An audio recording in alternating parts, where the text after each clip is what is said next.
کئی دفعہ بعض بچے نالائق ہوتے ہیں، وہ جدا ہوتے ہیں، لیکن ان کو جدا کرنے کو دل ہے۔ لیکن حضرت یوسف تو لائق بچے تھے نا اپنے والد کے، ان کا بھی نہیں ارادہ تھا۔ بھائی لے گئے اور لے جا کر کے حضرت یوسف علیہ السلام کو پہلے بہت زیادہ مارا، پھر حضرت یوسف علیہ السلام کا کرتا اتار کے ان کے ہاتھ باندھے، پھر بڑے بھائی نے یہودا نے رسی کے ساتھ باندھ کے کنویں میں لٹکا دیا، اور پھر جب درمیان میں پہنچے تو پھر رسی کو کاٹ دیا۔ حضرت یوسف جب گرے پانی میں آواز آئی تو ہنسے۔ مفسرین نے لکھا ہے کہ اللہ تعالیٰ نے حضرت جبریل امین کو بھیجا، فرمایا جاؤ میرے یوسف کو پکڑ کے نا تو احتیاط کے ساتھ نیچے رکھ دو۔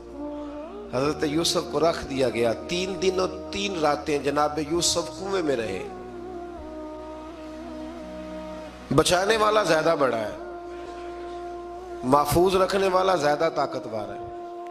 3 دن اور 3 راتیں کنویں میں رہے۔ انہوں نے کیا کیا کہ حضرت یوسف کا کرتا چونکہ اتار لیا تھا، 2 کرتے انہوں نے پہنے ہوئے تھے، بعد مفسرین نے لکھا ہے ایک تو کرتا وہ تھا جنہوں نے استعمال کیا، تو ایک کرتا بطور تعویذ کے حضرت یعقوب نے ان کے گلے میں ڈال دیا بطور برکت کے، تو وہ کرتا بھی ان کے گلے میں تھا۔ ایک کرتے سے انہوں نے باندھ دیا، دوسرا کرتا جو تھا نا اس کو خوند لگا کے نا بکری کا، تو حضرت یعقوب کے پاس آئے اور جب دروازے تک پہنچے تو شور کرنے لگے زور زور سے۔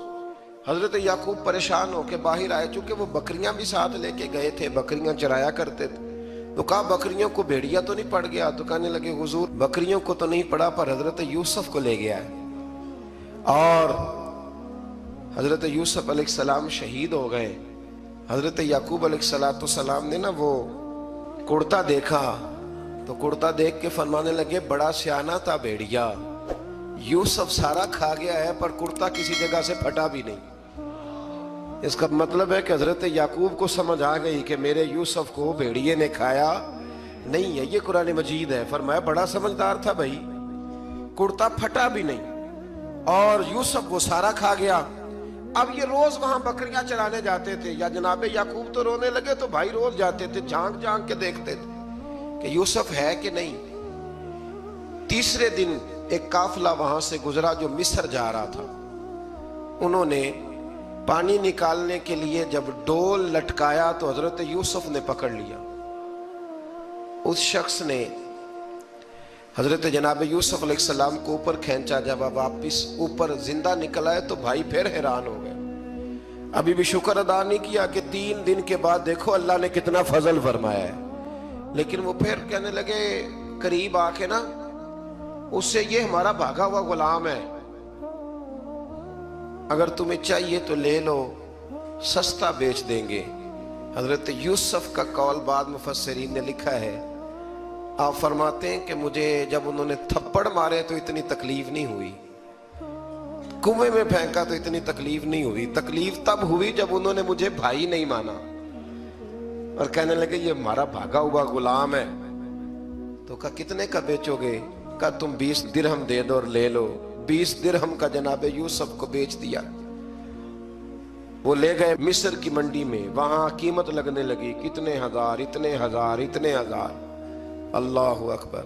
جناب یوسف کہتے میں نے وہ رنگ بھی دیکھا کہ جب میرا باپ سب سے بڑھ کر مجھ سے پیار کرتا تھا، اور آج میں وہی یوسف ہوں جس کی بولیاں لگ رہی۔ عزیز مصر آ گیا، مصر کا جو مالک خزانہ کا مالک تھا وہ شخص آ گیا۔ اس میں بھی کئی اقوال ہیں کہ وہ بادشاہ تھا کہ کیا تھا، بہرحال عزیز مصر آیا، خزانوں پر قبضہ اسی کا تھا۔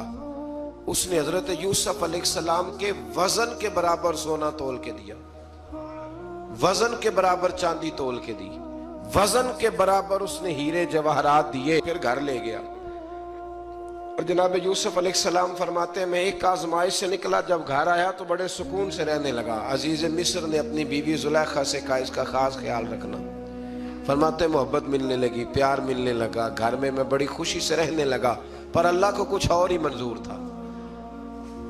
آزمائش پر آزمائش ذرا دیکھیے گا، پہلے باپ کا پیار، پھر کنواں، پھر کنویں سے بچ گئے تو مصر کی منڈی۔ فرماتے ہیں وہاں سے میں بچ کے آیا تو عزیز مصر کے گھر رہنے لگا۔ زلیخا